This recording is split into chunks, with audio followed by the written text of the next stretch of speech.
So what's up, you guys? So as everybody knows that watches my videos or that pays attention to my videos, I've had the MKS for almost 8 months, maybe 7.5, almost 8. I got it in September of 2023. It's now April 2024, almost May. I got it on September 14th, actually. And as I said, it's almost the 8-month, time for me to have it. So I figure I can make a video about what I like and don't like about it. I'll go over the stuff I've done to it since I've had it. I'll go over some stuff that's happened since I've had it, stuff like that. So yeah, I'm gonna go ahead and get into it. And if this is the first video of mine that you're seeing, or you clicked on this video to try to see the ownership of a car like this for a certain amount of time, this is my 2014 Lincoln MKS. It has the 3.7 liter naturally aspirated V6, so it is not the EcoBoost version. That's the 3.5, and my car is also all-wheel drive. It is all-wheel drive, but these cars are still considered, they are primarily a front-wheel drive car. So the torque split is 70% up front, 30% in the rear. So you're not really going to feel that kind of acceleration like you think. It is still going to be front biased, so it is going to have a little bit of steering wheel pull. So that's to be kind of expected, but this ain't a race car either, so it is what it is. This is also shared with the Taurus, so if this body style looks familiar or the curves look familiar, it's because it is it's basically a Taurus. It's just a higher end model of the Taurus, if you want to say that. My car does not have some features. It has others that I'm glad it has others that I wish it had. It's silver. I wish it was pearl white. I also wish it had the dual sunroofs. It doesn't have those. It's not really a big deal, but that's what I wish it had. I also wish it had the EcoBoost. Doesn't have that either. They actually had a car for this. I got this car from Carvana, and I have a video about that. And they had this car, and they had a couple others like it. Some of them didn't have as much as this car. They were also front-wheel drive only, blah, blah, blah. But after I got this car, they actually had an EcoBoost version show up after the fact. That was exactly what I wanted. It was the pearl white all-wheel drive, and it had the EcoBoost, and it had the sunroof. But you can't get them all, so it's not a big deal. But why did I choose this car? I chose the car because I've always wanted a Taurus, or I've always wanted one of these. I think they look nice. The styling is really good. Even with this car being 10 years old, it still looks really good. It still looks fairly modern. I think it looks better than the Taurus, in my opinion. That's just me. Aside from me putting the wheels on it, I think it looks good. The stuff that I've done to this car since I've owned it, I did get it with 75,000 miles on it. Maybe 75,500, somewhere around there. It wasn't exactly 75, but it wasn't 76, so it's right in the middle. It now has almost 83,000 miles on it. I think it's like at 82.9 something, so it's almost there. I've changed the oil on it twice. I have changed the engine air filter and the cabin air filter because it needed one of them, not both. And the first time I changed the oil was only because I don't trust Carvana. I don't trust any kind of dealership that says they change stuff. So I changed it myself with Motorcraft stuff. And then obviously the second time I changed it because I drove it 5,000 miles and had to change it. I've put the 22s on it. If you want to know what those are from, I have a video about that. I've also got the windows tinted. That's 5% all the way around, including the strip. All the lights on the outside that were not LED are LED. So that would be the headlight bulbs, so the high and low beam, the fog lights, the lights underneath the mirrors, the puddle lights, they're LED. The tag lights are LED, and then the interior bulbs that I could change are LED, because there's not very many in this car that you can change, but the ones I could are LED now as well. Other than that, I mean, I don't have mufflers on the rear of it, or whatever, resonators, whatever you want to call them. So it does have a little bit of a rumble to it, if you want to say that. Nothing too extravagant, nothing too stupid. You can't really tell if it's just idling. When I get on it, you can tell, but I did it just because I don't like having quiet cars, so it is what it is. that's everything I've done so far that I can think of. Oh, no, there's one more thing. I did have to, aside from cleaning the drains for the cowl, which I have a video about, I did have to replace this piece right here because it was broken, and Carvana neglected to notice that it was broken.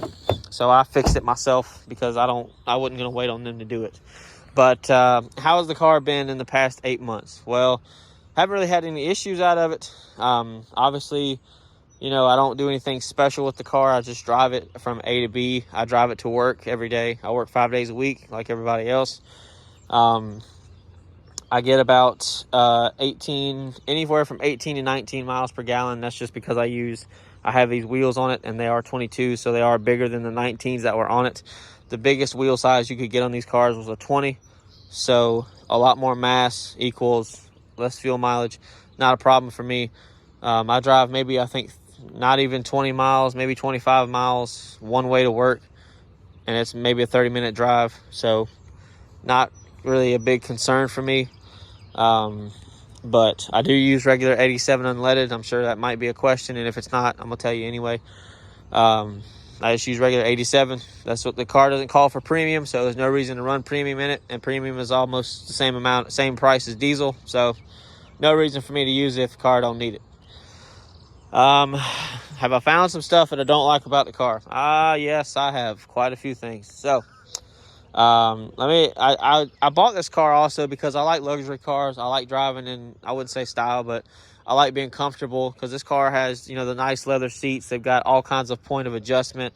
I think they've got like 10 points of adjustment on the driver and passenger seats. They've got heated seats, cooled seats, navigation, all that nice stuff. It's also got a massaging feature on the seats, which I haven't really used. So, but it's there if you need it. I just like big cars too. This is a bigger car. This is a full-size sedan. So, some things I don't like about the car.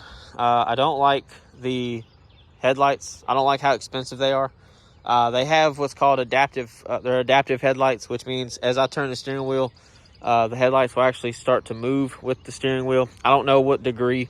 I'm sure somebody will say what the actual degree is. I would say maybe it's 15 to 20 degrees, maybe 30 degrees. It's not a whole lot, but it's enough for you to notice. It's a cool feature. You know, it's not revolutionary. A lot of European cars have had that for a while. A lot of BMWs, Mercedes, stuff like that. They've had that same feature.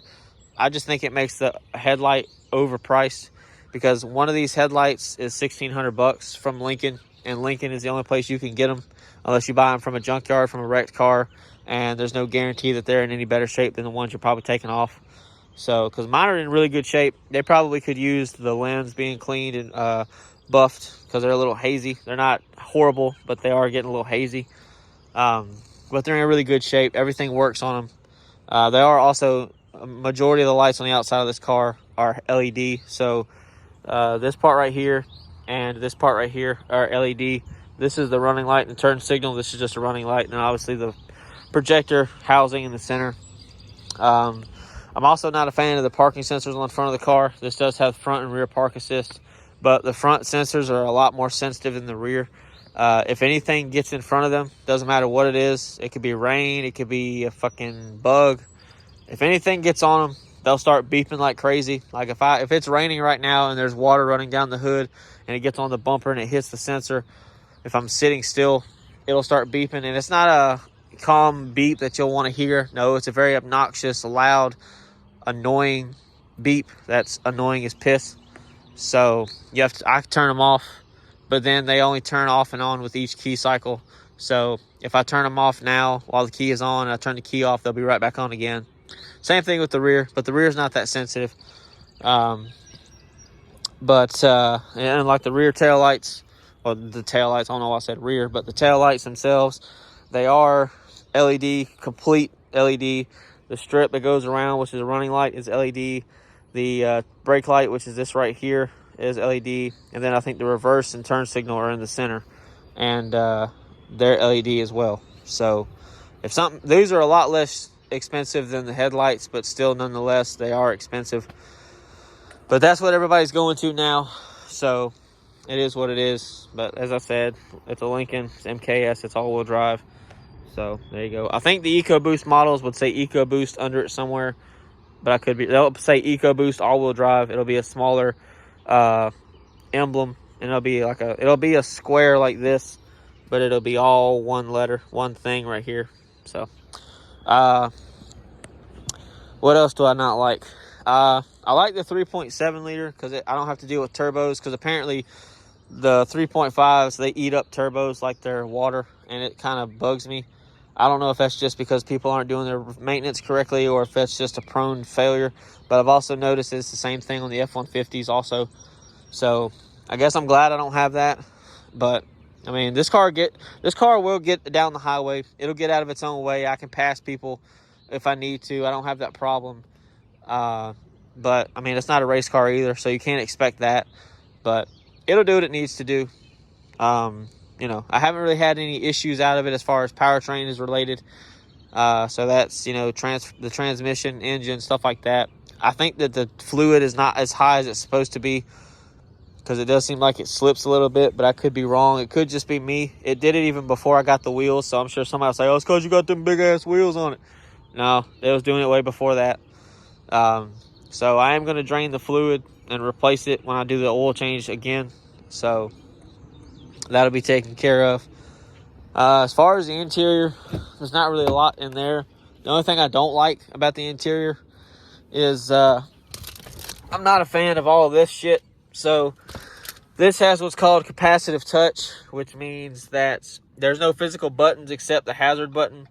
So as you can see, when I slide my finger across this, it'll turn the volume up and down. Same thing with the fan speed. But these are a known issue to fail. They are expensive to fix or replace. I don't like that. I probably should have done a lot more research before I got this car, so that's my fault. But I'm not a fan of that. I also don't like how the wood on the steering wheel doesn't actually go around the steering wheel. It's just the center part of it. I don't like that. If I'm getting wood in my car, or there's supposed to be like faux wood, I want it to be the top half of the steering wheel. Like, instead of it being like this, I want it to be literally from this stitch line to that stitch line over there. I don't like that. That's stupid. My Denali, it had it all, my Yukon had it all the way around, I think. I can't remember. But I also don't like the gauge cluster. The gauge cluster is very bare. It's very boring. There's literally just the speedometer in the center, which you can kind of see. And I just don't like it.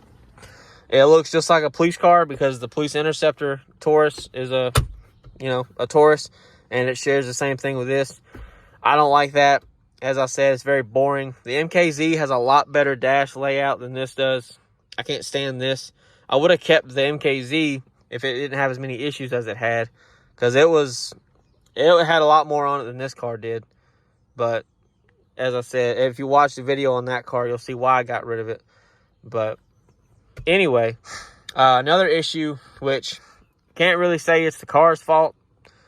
It's Carvana's fault for not making sure that it worked. But as you see, my car has a THX audio system in it, so that's like a maybe $500 to $1,000 option, maybe a little bit more. That's one of the reasons why I got this car, because I figured, all right, it's got the optional audio system you can get in the car, so let's see if it's any good. And I always wondered why the bass didn't sound so good in this car, and that's because the subwoofer that's in the trunk does not work. I've tried everything I know to do to try to make sure it works. I've turned the radio up, not full blast, but enough to where you can hear it outside the car.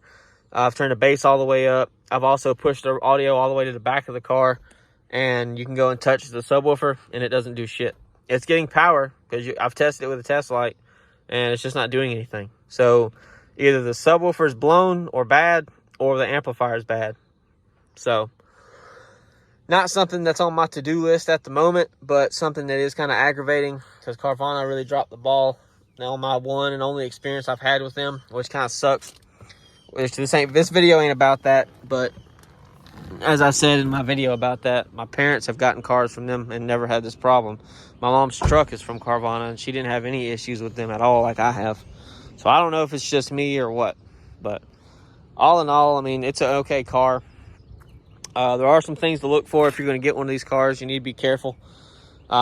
These cars have an internal water pump, so that means that it is driven off of the timing chains.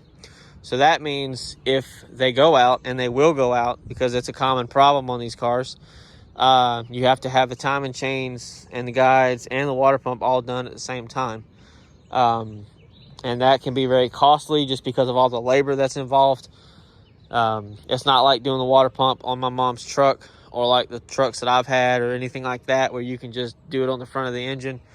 You have to take all that shit off, take all the accessories off, and it's just labor intensive.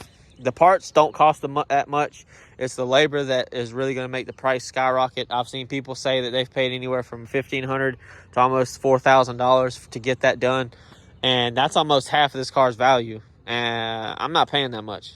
So if it goes out while I have it, I'll be doing the work. And if it doesn't go out, I want to try to get rid of the car before it goes out. Usually people are saying that they go out around the 100,000 mile mark. A lot of people also change the coolant type in these cars to try to prolong them. These use the red coolant that Ford uses. A lot of people change it over to the green coolant. You can look it up on the forums. You can look it up on YouTube. You can look it up anywhere to find out why they change them, what's different about them, blah, blah, blah. But I don't really see myself owning it till it gets to 100,000 miles. But I mean, we'll see how everything goes. But yeah. So, and my car is dirty, so I apologize if y'all see that. I usually keep my cars clean, but I'm trying to see how long I can go without washing it. So yeah. That's it. As far as people that are wanting to modify this car, which there's not very many of them out there. Like, I'm somebody that'll modify almost anything. I try to find something that I know I can modify. The Taurus, I know, has parts out there for it. So if it fit on the Taurus, there's a 95% chance it'll fit on this. You really ain't got nothing that you can put on this car aside from wheels and coilovers. That's really it. Unless it's an EcoBoost. If it's an EcoBoost, you can do a lot more with that. You can get it tuned to do all that stuff. You can buy downpipes, intercoolers, blow-off valves, blah, blah, blah, all that nice jazz. But with this, like with what I have, there's not really much out there you can do. Like, I could probably lower it and put different wheels on it, and that's about it. And I know that that's not really a part of me owning the car, but I figured I'd still say that in case somebody's wanting to buy one of these cars and wants to modify it. I try to make my car my own. I don't want it to look like another MKS that's down the road for me. So, to each their own. But yeah, so I haven't really had any big issues with the car. It's an okay car. It's a nice car for what it is. Would I buy another one? Probably not.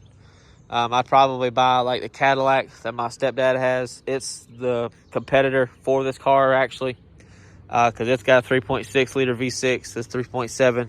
His is front wheel drive. This is all wheel. I mean, they made all wheel versions of that. That's the XTS. I think it's 2016 maybe. But I like the interior of his car a lot better. His has also got the dual pane sunroof, which I want. So yeah, either way, it's an all right car. Would I say get it for your, kids? Probably not. There's a lot of stuff that can go wrong on this car that's going to be pretty expensive that a kid's not going to be able to afford to buy or fix. So definitely wouldn't do that. But if you're wanting a nice car to drive around on the weekends, this is it. This is a nice car. I mean, it's got all the nice amenities that most people would want. I mean, it's got remote start and all that. I forgot to mention that, but it is a nice car. So that's it. I'll give updates as I can if something happens to the car, or if other things have happened, or if I find something that I can't find any videos about, like the cowl thing. I couldn't find any videos about that, so I made one. So yeah, I'll keep y'all along for the journey like I always do. For those that return to my channel, for those that are new, try to stick around for a little while. You might see something you like, you might not, I don't know.